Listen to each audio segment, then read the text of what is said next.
It's the best mix of music, Class 95. You're with me, Carol, on lunch break, and we are in the midst of our Motivation Monday segment. And today we are getting up close and personal with MediaCorp actress Joanne Peh. You know, a lot of people see you like as an actress and a blogger. So apart from like knowing you from these two things, what is Joanne, the daughter, like? What is Joanne the daughter like? I hope my parents are not listening. Yeah. Well, I'm quite the family person. I'm the one who remembers the birthdays and the Mother's Day, Father's Day. I'm the one who wants to get together and let's go out for a meal, and the one let's go on a holiday. So I'm kind of like the planner, you know, in that sense. Yeah. Is filial piety really like important to you?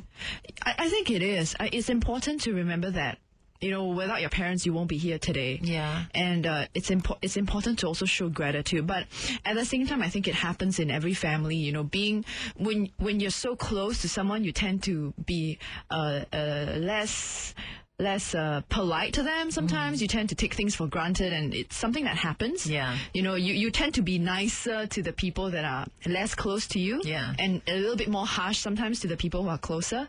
So that is something that I think, you know, is it's very common. So I'm guilty of it. You know, you seem like quite the go-getter in life. So what are some of your other personal mantras or mottos in life? Like, what are some of the things you constantly tell yourself every day?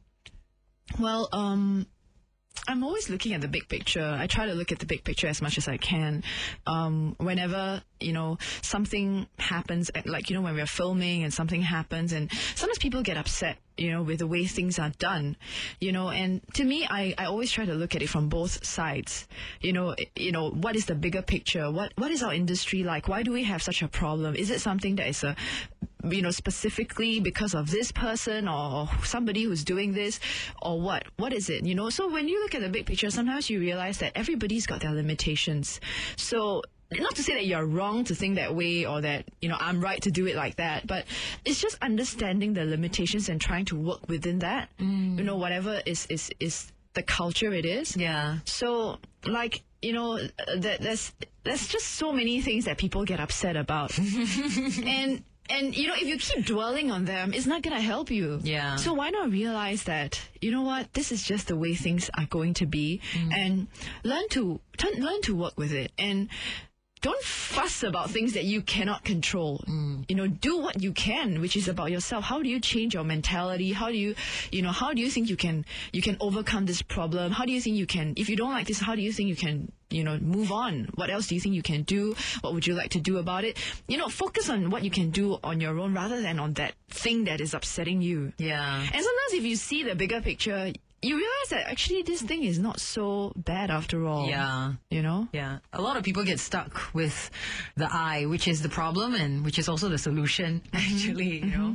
Cause you focus so much on yourself, it's like you can't look outside beyond your scope or beyond your sphere of whatever is going on. So I like that, you know, it's about taking an aerial view, stepping back from the situation and like realizing you're not the only one involved in this situation, right? I mean, in the corporate world, it's something that's very, very common. Yeah. And then there was one day I was coming out from the gym and I was walking and I heard this lady, she was talking to her friend and she was saying something about how, you know, this company just wants to focus on like the product. They don't think of anything else, you know. And you see sometimes that different people have different what is important to them, you know, and everybody has got their own limitations and stuff like that. So sometimes we all feel frustrated, like, why is our management doing this? Or why is my boss being like that? You know, why are my colleagues not helping me and saying, you know, you have all these, you know, issues that with one another, and it exists in any corporation, I'm sure. Yeah. You know, unhappiness with, you know, the management or the rules that you have to go through or the red tape, you know. So, but understand that sometimes these red tape are necessary for things to be done and for things to run efficiently. Yeah. And it's not that, you know, they don't want to do things your way and make you happy. It's just that if I do it your way and make you happy, if 10 other people come along with it, and how am I going to deal with it? So sometimes you need, you know, protocol in place, you know, to make things run better. Yeah. Yeah. That's so true. It's the best mix of music, Class 85. We'll be back with more of Joanne in a bit.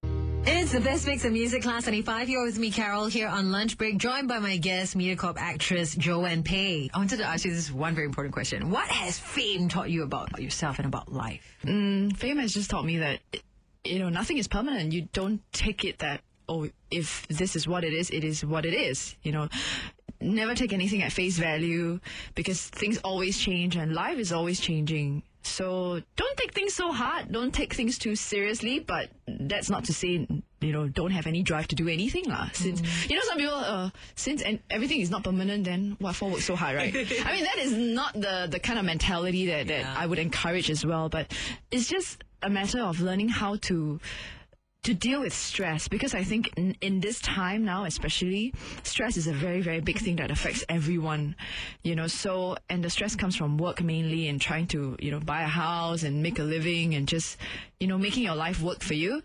So to understand, like with fame coming along and all that nothing is permanent, that, don't take things so hard.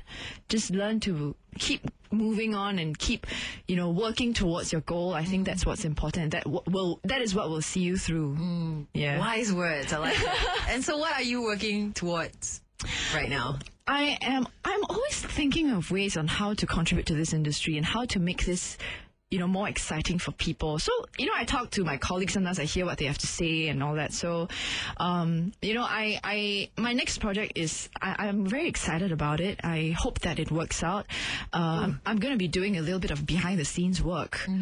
As in directing? No, not for directing, but because I don't know. Camera woman? No lah, camera, no strength to be camera woman. Well, what I started out with wanting to do, which is being Miss a writer. Universe. Being a writer! Aiyo!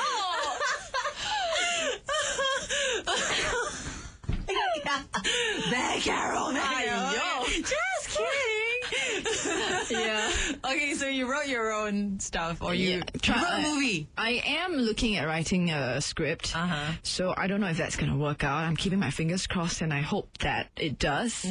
And so if that works out for me, that is the next thing that I would really like to focus on as well. Okay. Other than acting, I mean, I still love to act, and I still love to be able to try on different roles and live the life of somebody else. But I also would like to contribute something in terms of content, to see if that possibly might help, new blood come into the industry and, be more daring to share their stories. Because, I think a lot of people have good ideas, they want to share, but they don't know how to do it. So, I mean, I'm hoping that if this works for me, that I'll be able to help these young ones, come in and contribute. Oh, that is so great. That's so inspiring, that you're looking to help out the next generation of young talent. I mean, being in this industry, you can feel insecure very easily because there's so many people coming and you're always being compared to this person, that person. So insecurity comes about all the time. But to me, I look at it as like, we always hear this, like, Singapore is a small market. We are a very small industry.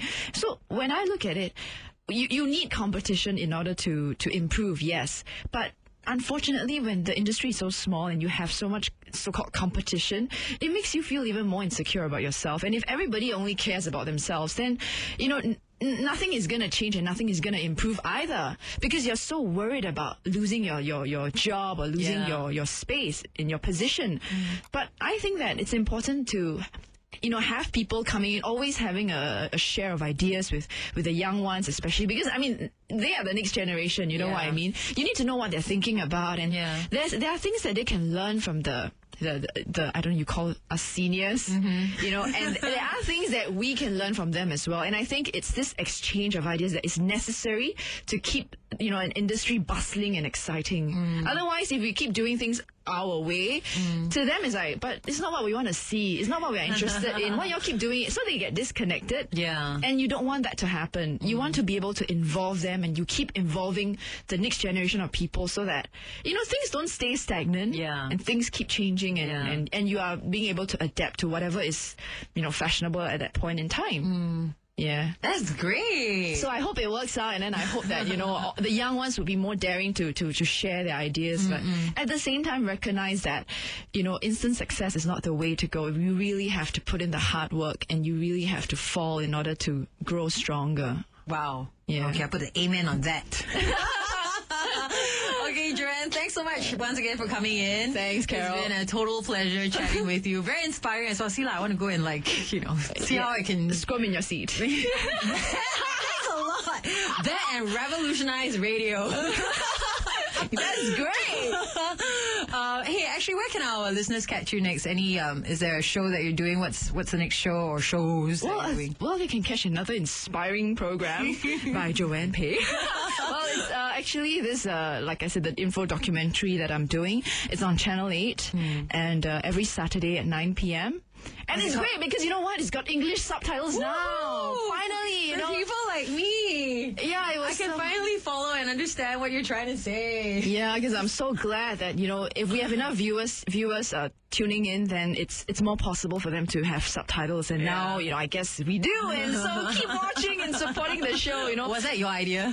Yeah, actually it Subtitles, was. please. Really? Yeah, See, there you go. Agent of change. I kept telling them to do it because, you know, we don't want to alienate the English-speaking audience as well. Yeah. You know, so, and I think that the lessons that I've learned on this trip is really something that I never, you know, would have a chance to. Wow. You know, coming in touch with these people. And I think it's definitely a program that you can, you know, go away learning from them the spirit of humanity and how to be strong in times of, you know, like really terrible situations. Wow. What's it called? It's called Activist Journey. Activist Journey. Okay. Saturday, 9 p.m. on Channel 8. 第八波道. Yes. Chinese. With English subtitles available from this Saturday onwards. Okay, have fun and thank you once again, Joanne Peh. Thank you.